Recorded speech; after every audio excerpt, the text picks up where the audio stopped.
Welcome back, everybody, as we are live at Baumhauer's Victory Grill here in Tuscaloosa.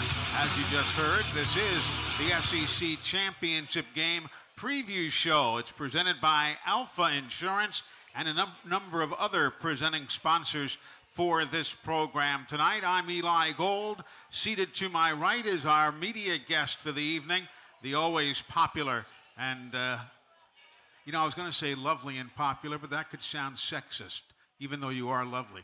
Lauren Sisler is with us. Good to see you. How are thank you. I'm doing great. It's exciting to be here. You were talking about raising a child and how time goes fast. This football season. Oh, it's flown by. I mean, we're here. Like, what? Yeah. Flew by. But it's been a fun one. It's been, as every football season, a lot of ups and downs, but that's what makes football season fun.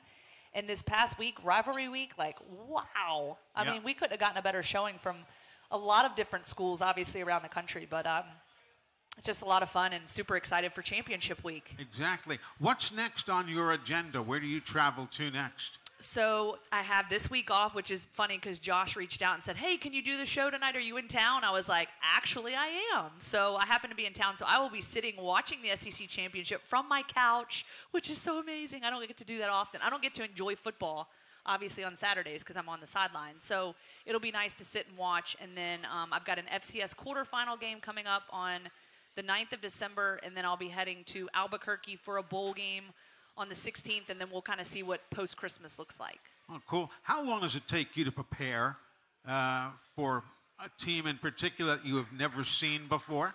Yeah, that's what makes it interesting. Things are a little different when you've got to prepare for different teams week in and week out, but several hours go into it. We have meetings with both sides, but, you know, you're looking at hours and hours spent throughout the week getting ready for a particular game and a particular matchup. Yeah. Well, Coach Nick Saban joining us now. He's getting himself situated up here on the stage. If you'd like to join us, the Yellowhammer Brewing Company hotline is open to you at 877-202-BAMA. That's 877-202-BAMA. And if you're wondering, even though the show has changed names, it's the SEC Championship Game preview, the phone number is the same, 877-202-BAMA. And we're kind of... How's it going, Coach? Good to see you. Coach, good to see you, sir. How you doing? Good. How are you? Good. I am well. Happy to be here. And, you know, I don't want to... I know you hate to look back. Allow me the moment to look back just quickly before we look ahead. It was just amazing last weekend. And what I really liked is, you know, the way you handled it. The play is finished, Bama scores, and you're holding up one finger for the extra point. You're not celebrating outwardly. It was just, hey, business still has to be conducted. There's still time remaining. Yeah, well, and we had to play 2 plays of defense, you know, after that. So, you know, we always talk about playing for 60 minutes, but there's a lot of lessons to be learned in games when you look back, whether you win or lose. You know, everybody's always focused on the outcome, but, you know, what impacted the outcome? Sure. You know, we kind of left probably 2 or 3 touchdowns, missed a field goal. So we left some points because of penalties and different things like that that offer some lessons for players to learn that how that can impact, you know, a game. And then you make a great play at the end and you learn how that can impact, you know, a game in a positive way. So hopefully you can take the positives and build on the positive things that you did well, but still learn from the things that could help you improve in the future because the challenges get greater. And you know, that's what we want our players to focus on, and they've done a pretty good job of that this week. That's great. The SEC Championship Game preview is presented by Alpha Insurance. It's also brought to you by Toyota and Cook's Pest Control. Miss Sisler, step right in. All right. I know we talked about not looking too far back, but I got to know. I know you shake your head like, oh, what's she going to throw at me? Yeah. So you talk about the 24-hour rule. Obviously, you got to get focused on this SEC championship. But I want to know, when you get home, what does that 24-hour rule look like with you and Miss Terry celebrating a big victory? I mean. Wow, you should, you put me on the spot here. I think you should ask her. But anyway, no, we always, enjoy the time we spend together because we don't get very much time to spend. Obviously, when you don't have success, it's not much fun. But when we do, we enjoy it. We actually have, an enjoyable ride home. We have a favorite song that we listen to. We usually talk a little bit about the game and some of the things that happened in the game and maybe things that, we could have done differently or whatever. And then, we usually just do something to try to take our mind off of it. Sometimes we watch football games a little bit if we played in the daytime and there's some on at night. And then when we get sick of that, which doesn't take me long sometimes after all week, we'll watch something on Netflix, and she's responsible for that. She picks that out. So Netflix or Amazon or whatever. What's the show right now? You guys have something you're watching? I can't even tell you the name of it. What show y'all are watching on Netflix? Or it's an Italian inspector. That's all I know. There you go. But the thing that amazes me about this is we watch some of these shows sometimes, and it takes us a long time because I only watch like one episode, maybe a night. When I get home at 10 o'clock or whatever. But we have to read the captions, whatever they call it. Subtitles? Yeah, the subtitles, because it's a foreign language, and Terry keeps saying, "Turn it up." I can't hear it. What are we turning up here? What are we doing here? I mean, you got the language and just the music. Yeah, I mean, there's a little bit of that. I guess the drama, right?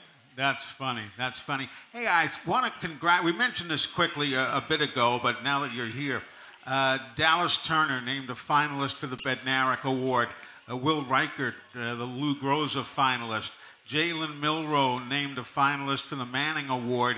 And then earlier today, Justin Aboigbe named a semifinalist for the Comeback Player of the Year.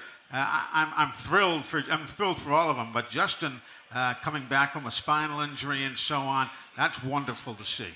All those guys that you mentioned have played outstanding this year. Yeah. And I mean, I don't get to see all the players in the country play, but hard pressed for me to think that there's many guys out there that did more for their team than those guys. But probably the one that's the most amazing to me is Justin Aboigbe being able to come back from the injury that he had, what he had to overcome to be able to come back, the great job our medical staff did to help him be able to come back, the specialist that he went to that put him in a position to be able to come back. I mean, it speaks volumes of the character that he has, and he's played extremely well for us, and it's never been an issue for him. But I probably have, more sentiment for him because of what he's going through than anybody else we've ever had, on our team. Yeah. And you talk about the medical staff.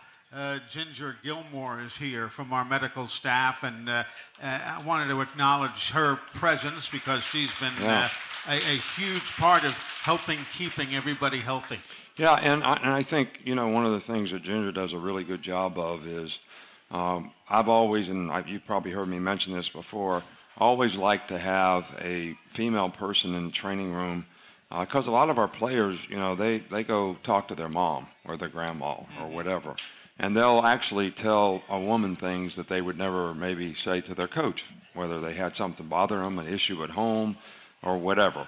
And then we have always had for the last 25 years a really, really good, medical health type psychiatry, psychology, all these types of things that we try to help players have a better psychological disposition about being successful and being able to deal with issues that they have in life. And, Ginger manages all that, which I think is much, much bigger than people realize in terms of, especially in young people, all the things that they get exposed to because of the media, because of the internet, and how it's more difficult now to be able to stay focused on the things that you need to stay focused on so you can be successful in school, make good judgments as a person so that you can develop value for your brand, and then how you do as a football player, how you sustain, how important discipline is, character, all those types of things.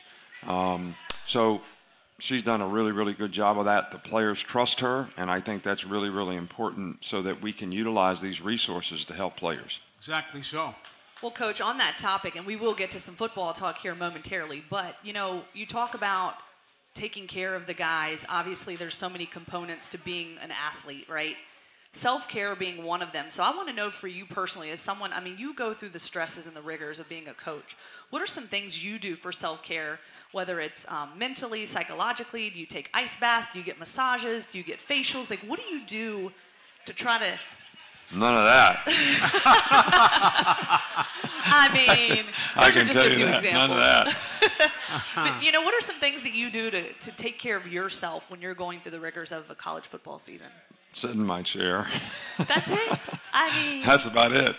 You drive a Ferrari on Wednesdays. Yeah, well, okay. That's good. 10 minutes in, 10 minutes out. Yeah, it's, no, I think if you go through the rigors of the season and you don't really establish a routine, I'm talking about daily and each day of the week, like go to church at a certain time, start to work on Sunday at a certain time, try to be done by a certain time so you get a certain amount of rest, get up at a certain time, and know exactly what you're going to do through the course of the week relative to the things that you want to accomplish. And I think that keeps you sort of, it keeps me in balance in terms of I'm not worried and concerned because I didn't get something done because I didn't get the last thing done, so I didn't get the next thing done. But, when I was going to college, that's where, guys just go play cards and play Risk and stay up all night and do all this stuff and not have their homework done. I did it, but I did my homework first because I didn't want to worry about it. And that's the way I am now with, doing the job. It's the routine. And I know that on Wednesday night is the only night of the week I'm going to be able to eat at home. So it's something that you look forward to. You have an enjoyable meal. You get to have it with family and Miss Terry, or sometimes just me and Miss Terry. But you just look forward to that. And then you have a couple hours on Wednesday night after you make recruiting calls. And then after this tonight, we'll have a little bit of time. But that's it. The rest of the time we're with the team, we're working. And there's really not time to do the things that you talked about, which I think a lot of people, that's a good thing that they have time to do that, but I would not enjoy getting a massage worrying about what we're going to call on third down. I can't go there. Yeah, I understand. That's good, Coach. I like it. We're going to come back. We'll hear more from the coach, more from Lauren, and Pee Wee is on the phone. We've got all sorts of things to talk about, so don't go away. This is the Crimson Tide Sports Network from Learfield. Bama down by 4. Here's Milrow, looks long, trying to find a man behind the defense. It's caught, and here goes Jermaine Burton all the way. Touchdown, Alabama! A 68-yard play. That's what you were looking for. Jermaine Burton from Calabasas, California. And he, of course, with the being a transfer from Georgia, no doubt looking ahead and looking forward to this weekend's game in the SEC Championship. Welcome back, everybody. Hey Coach is normally the name of our show, but tonight we changed to the SEC Championship game preview. We're presented by Alpha Insurance. Protect your cars, home, life, and business with Alpha. Let's go to the phones, and our first call of the night from Grand Bay, Alabama. Pee Wee is with us. Hey, Pee Wee, good evening. Good evening, Eli. How are you, sir? I am well, sir. Thank you. What's up, Coach, how are you, sir? Doing good, buddy. How are you? I'm doing good. Coach, I just wanted to throw my accolades toward Jaden Proctor as well for his accomplishments this week and the whole offensive line as well. You always talk about the way that you finish, whether it's a play or a game or the season. And our team right now is trying to peak, and I think we got a little bit more left in us. and this is a very important game to them and to everybody this weekend. What is on Georgia's defensive line? What is some of the stuff that they do that maybe we have not seen or that might cause us some problems this weekend? Well, they got really good players up front. They're big, they're physical, they strike blockers up front.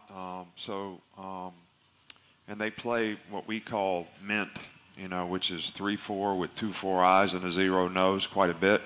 And they move in and out of it. And they've got really good linebackers and they get good speed. So this is a good front seven. But that front that they play is a little bit like Kentucky plays it a lot. We played against some teams that play it. They probably play a little bit more man-to-man, split safety man-to-man, as well as middle of the field, coverage man-to-man. So it's going to be important that we can protect and be able to, run the routes down the field and get open, on their people. They have a good scheme. Some of it has some similarities. They change a little bit through the years and do a good job of utilizing, the personnel that they have. But they're a good front. They've got good players. They strike blockers. You got to move them. You got to get movement up front, and that's going to be really important for us. Lauren, what's on your mind? All right, Coach, you obviously have a full body of work week 1 through week 13 of the football season, obviously with the one bye week. What have you learned about this football team when you look at the body of work and the preparation from week 1 till now? Oh, boy. These guys have – we've never had a team, in my opinion. Maybe there was a 2013 team, 2014 team when Jay Coker was the quarterback, where we started out really shaky in the beginning and unsettled at quarterback, and then he became the quarterback, and we actually ended up winning a national championship. And I think besides that team, this team is the most improved group that we've ever had in terms of their passion, the fun that they have, the practice, focusing on trying to improve. This team has went through a total transition, as a football team in terms of their confidence, their ability to execute, their faith, trust, and confidence in each other, and really just became a team over time. From the Texas game, that kind of galvanized us a little bit. We went through the quarterback thing, gave some other people some opportunity, settled on Jalen. Jalen, figured out this is what I have to do to be successful at this position.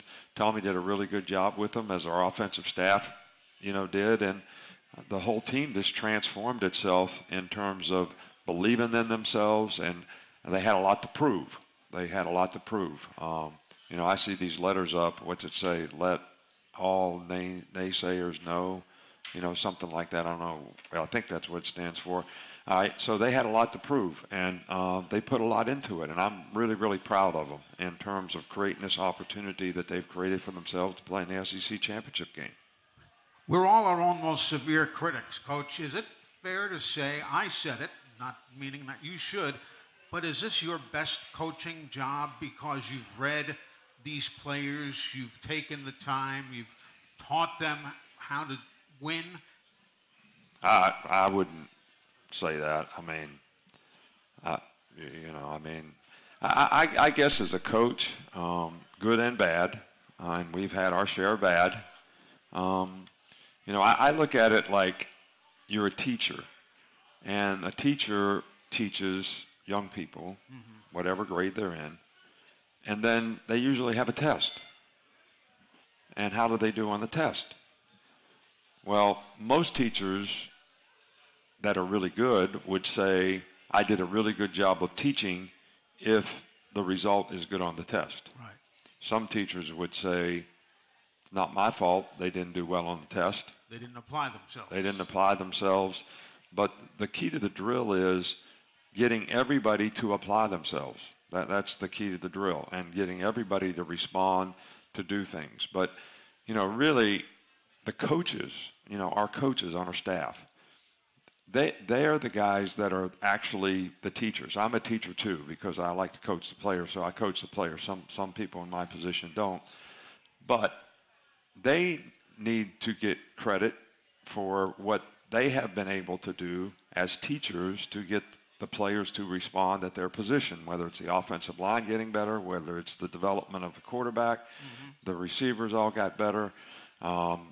You know, we've held our own on defense, even though we've had a lot of injuries to some key guys that, you know, are kind of the leaders out there in a way. And the other guys have stepped up and filled in, and we've been able to hold our own. So you got to give a lot of credit to the coaches who are the teachers who are teaching these guys, you know, every day. And then how do they do on the test? That's the key to the drill. So, but, you know, a lot of times I don't feel like I'm doing as good a job as I want to do. So, but that's me being who I am in terms of always thinking I could do a little bit better, or is there something I didn't cover, or could I explain this better, or something. So, but it's the perfectionist that, you know, makes you who you are, but it also makes you hard to live with sometimes. Hey, at least you're honest. Yeah. Let's go to Ricky. He's on the phone down in Fort Walton. Hey, Ricky, how are you? I'm doing pretty well. Eli, how are you and Coach doing tonight? Good, thanks, well, Ricky. Thank you. Yes, sir. So, Coach, the question I had for you was, you have coached with a lot of different position coaches throughout your tenure as a head coach, and I was just wanting to know, when a new coordinator leaves the program, or our program, I should say, and goes off to another one, and a new guy comes in, whether it's a, you know, tight ends coach, an O-line coach, how do you dial them into the type of system that you run with our program? Well, I think, first of all, everybody has to buy into the culture, you know, that you want in terms of the expectation that you have for how players act, what they do, the level of discipline that they have, the kind of character you expect from them in terms of the responsibility that they have to represent the university, the team that creates value for themselves, you know, in their future. And, you know, some people really value discipline and think doing the right thing is really important. Some people value talent.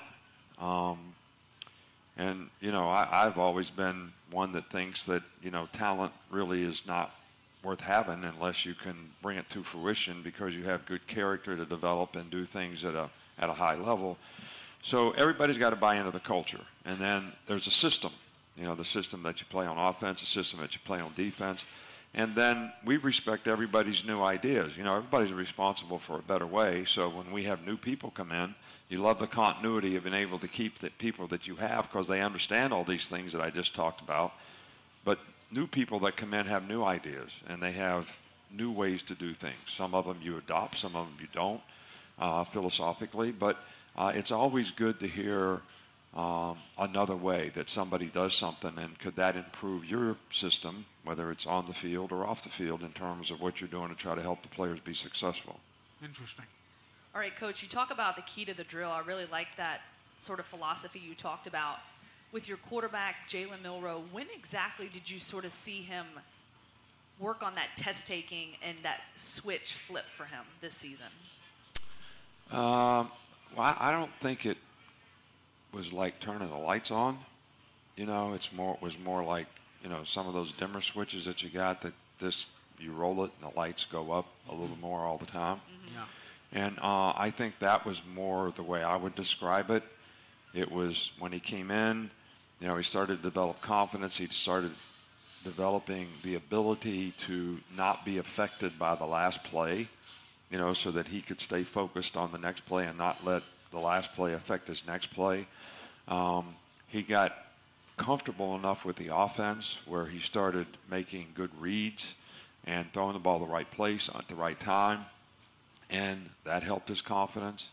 He's always been a fantastic ad-libber, if that makes sense. In other words, the play breaks down, and you know, everybody's seen him make tons of plays doing that. He's got a great capacity to do that, and he's very good at it. But you want to make sure that he's not doing that when he should be doing something else, where you could throw the ball down the field to a guy, but you could take off running, and you choose to take off running rather than throwing it. So his decision-making about how to apply those skills as well as implement the offense helped develop the other players on the team. and their confidence and their ability to make plays. So he became a point guard, and that happened over time. He wasn't the guy that dribbled the ball across half court and wanted to shoot it while 4 other guys were standing around doing nothing. He started to understand, this is what I have to do to be a good player at this position. Distribute the ball, get 13 assists, make the plays. When I get a shot, I'll take it, and go from there. So, and that happened gradually. And the thing that I always try to guard against when you have players that are developing is, you don't want them to start thinking about, okay, I'm done so well.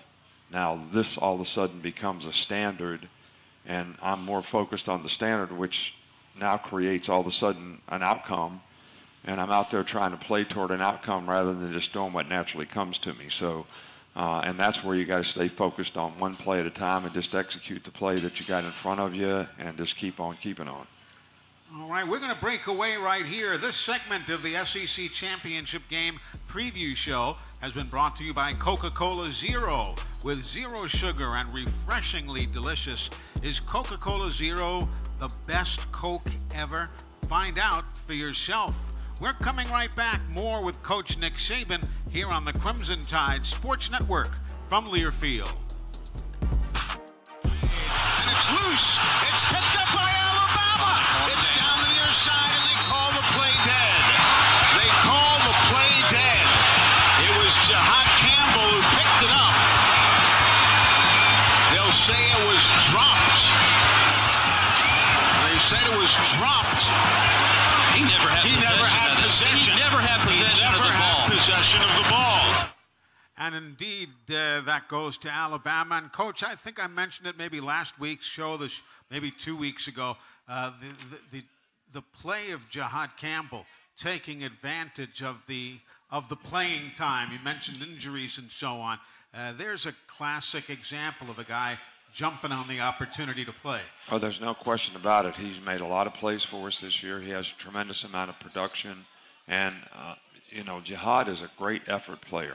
Mm-hmm. And I think, a lot of these players, like the sack fumble, he picks up and runs for a touchdown because he's always running to the ball. Sure. He's the first guy down on the punt, last week when the guy muffs the punt, right, and he's right there to get the ball.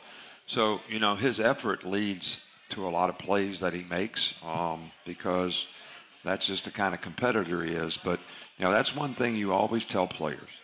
You try to get players to understand that I have to play every play in the game. Every play in the game may last 5 or 6 seconds. So if you added that up and you played 70 plays, you might be playing 6 or 7 minutes of real ball. But beside that point, you have to play every play, and you have to do your job on every play, because you never know when the play you have to make or the opportunity that you get to make a play is coming up. You never know that. Sure. So you can't say I'm going to pick and choose when I play hard, when I run to the ball, whatever, because you never know when that play's happening. And guys that make all these plays and have great production, they are always giving great effort. So they always show up in the right place. They don't show up in the right place by accident. They show up in the right place because they're always showing up. They're hustling and they're getting there. They're hustling and getting there all the time. Exactly. Coach, we've got a visitor here at Baumhauer's Victory Grill with a question for you. Good evening, ma'am. How are you? Good. How are you? Good. Coach, we wanted to know what it's like having Miss Terry's support and what it's like being Miss Terry's husband for this upcoming big SEC game this weekend. Wow. You always ask me these questions in front of Miss Terry, so that's hard. Yeah, no. No, we had a great relationship for a long time, and she's been very, very supportive in every way. And I need support, because when you're the leader of the organization, how many people can I go talk to? Yeah. Count them up. Who do you go talk to? When you're a player, you can talk to your position coach, you can talk to a buddy on a team, you can go to somebody in leadership, you can go to somebody in a trainer, you can go to the psychiatrist. All right, so, I have a very limited number of people that I could talk to about issues and problems and things that need to be solved. And sometimes, what's the best way to go about that? So that kind of support is really important. And she is the best recruiter, in terms of doing a great job of developing relationships with people, because that's the kind of person she is, and that's why we help so many people. It's really because of her compassion for other people and trying to help, teachers and people who we build houses for, and, children's learning center that we're building. So trying to help people have a better opportunity to be successful. And, I appreciate the fact that she does that so well. I bet. Miss Terry, of course, is here and getting a nice round of applause. Did she put you up to asking that? We've got Brian on the phone, Coach, from Lexington, Alabama. Hello, Brian. Welcome in. Hello, Coach. Hey, Brian. How are you? How you doing? Good, buddy. How are you? Hey, real good. I wanted to ask you about recruiting. Keep up with Alabama and keep up with all the SEC, basically. And I know talent-wise, we're pretty equal probably to Georgia as far as talent-wise. What do you see as an advantage, or what do you look for whenever we have a game where their talent levels about equal to ours? Well, I think it all comes down to, who can focus on execution, who can play with confidence, who goes into the game with the right, mindset of, anxiety to me is not a good thing in terms of being a competitor. And I felt like, last week in our game at Auburn, for example, when we had the long touchdown run that would have been 14-0, and we got a holding penalty, and we got called back. Then we ended up not scoring because it was 4th down, so we got a penalty. It was 4th and 3 when we ran that play for a touchdown. So then we punted, a bad punt, and then they hit a long run, where we misfit the run.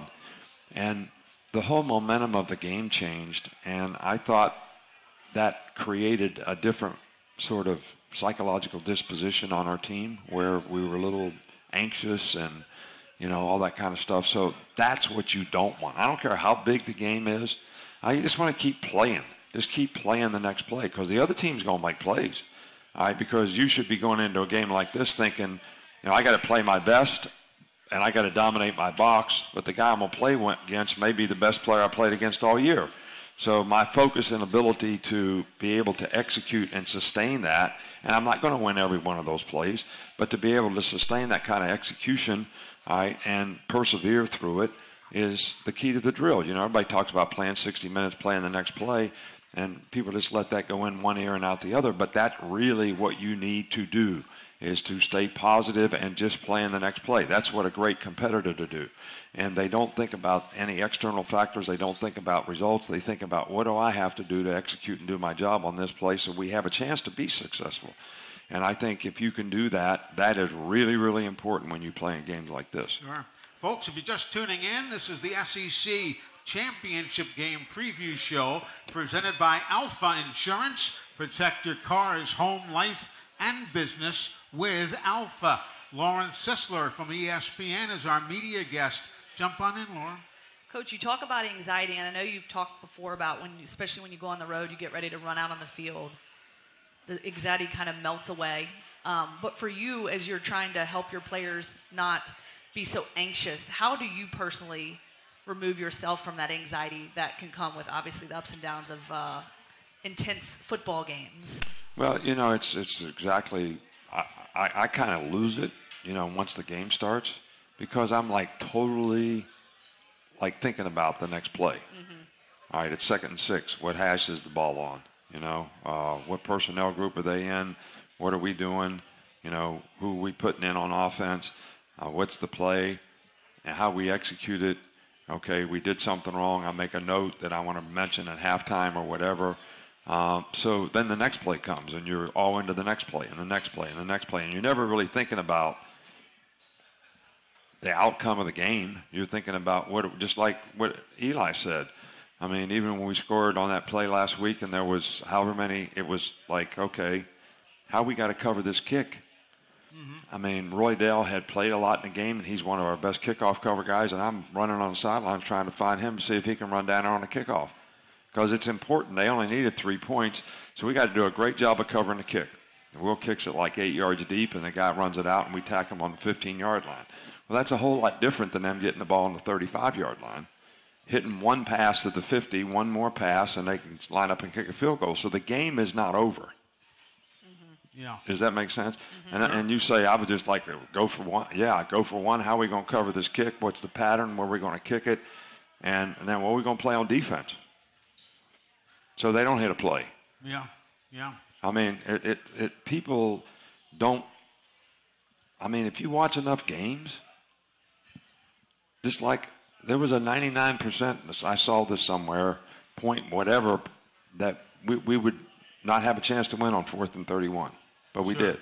Yep. So they got a chance in 23 seconds to be able to hit 2 passes down the field and line up and kick a field goal and tie the game. So you can't start celebrating until the game's over. True. Hey, Coach, let me ask you a question. Tyler and I talk about this on the air a good bit. Why, I can't quote the statistics, but why do guys keep running the ball out? I mean, it's rare when you run the ball out from 3, 4, 5 yards deep on a kickoff or whatever. They get to the 20, they get to the 19, they get to the 23, whatever. They rarely get to the 25. Is there an analytical way that says you ought to run it back? What's the thinking there?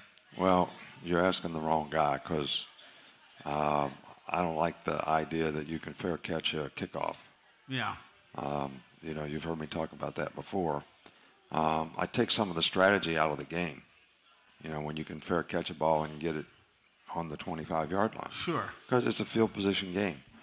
So I'll tell you what we tell our guys. We tell our guys that if you back up to where it says Alabama, Crimson Tide, whatever it says in the end zone, the bottom of those numbers are usually maybe a yard into the end zone. Right. We don't want you to bring the ball out if you're standing on that. I think 19's done it one time this year, probably should have stayed in. But if you have confidence in your kickoff return team, which we've hit, you know, so out to the 30, 35. Sure. And had a chance, got to the last guy, could have broke him, really. It's an opportunity for them to make a play. I mean, how can you practice kickoff return all week and then tell a guy to fair catch every time? Yeah, so many other teams, though, do bring it back, and they don't have nearly the success against our special teams unit. Well, that's part of it, though, you know. But if you catch the ball deep in the end zone, your chances of getting the ball out are not. It's how far can you run down the field to when the guy catches the ball? Yeah. You know, that's how you evaluate kickoff coverage. So if the guy catches the ball and all our guys are on the 25-yard line, he's in trouble. Yeah, exactly. All right, if he catches the ball and we're on the 40-yard line, he's got a shot. Yeah, exactly. We're spending time with Coach Nick Saban. Lauren Sisler from ESPN is with us as well. We're coming right back as we continue on the SEC Championship Game Preview Show on the Crimson Tide Sports Network from Learfield.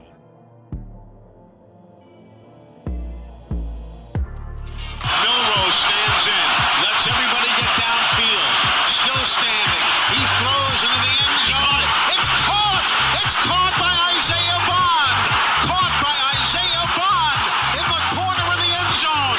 Touchdown, Alabama! Quite a play to wrap up the Iron Bowl this past Saturday as we welcome you back. The SEC Championship Game Preview Show presented by Alpha Insurance. Protect your car's home, life, and business with Alpha. Get a quote or find a local agent at alphainsurance.com. Lauren Sisler, sideline reporter for ESPN, is with us as our special media guest. Another question, ma'am. All right, Coach, I learned some trivia this past couple of weeks.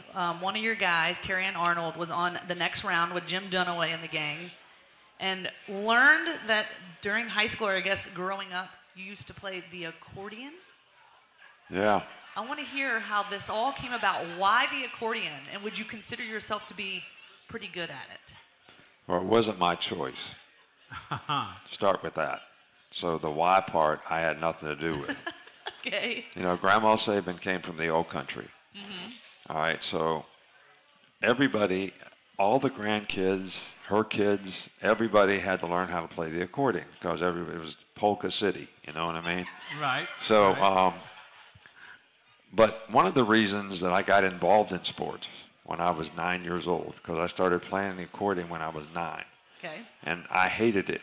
I mean, I hated to go to the lessons. I hated to practice, and she made me practice every day.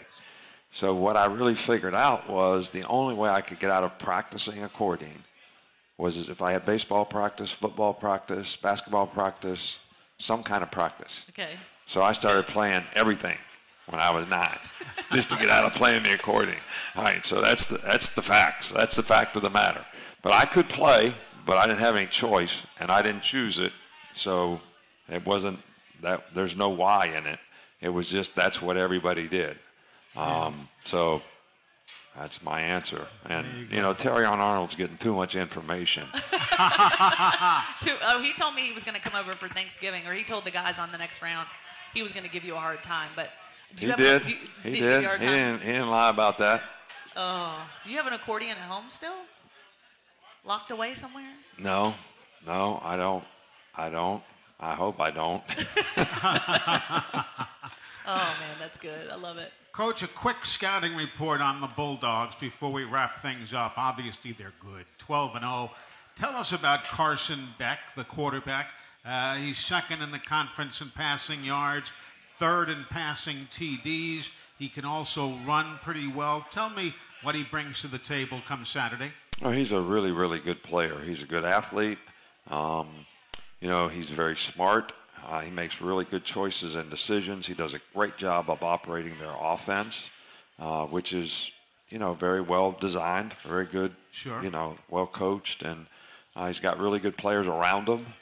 They've got good runners. They got great balance on offense. They've got a good offensive line. They've got good receivers. Obviously, everybody knows about the tight end. Might be one of the best players in the country, or if not the best player in the country.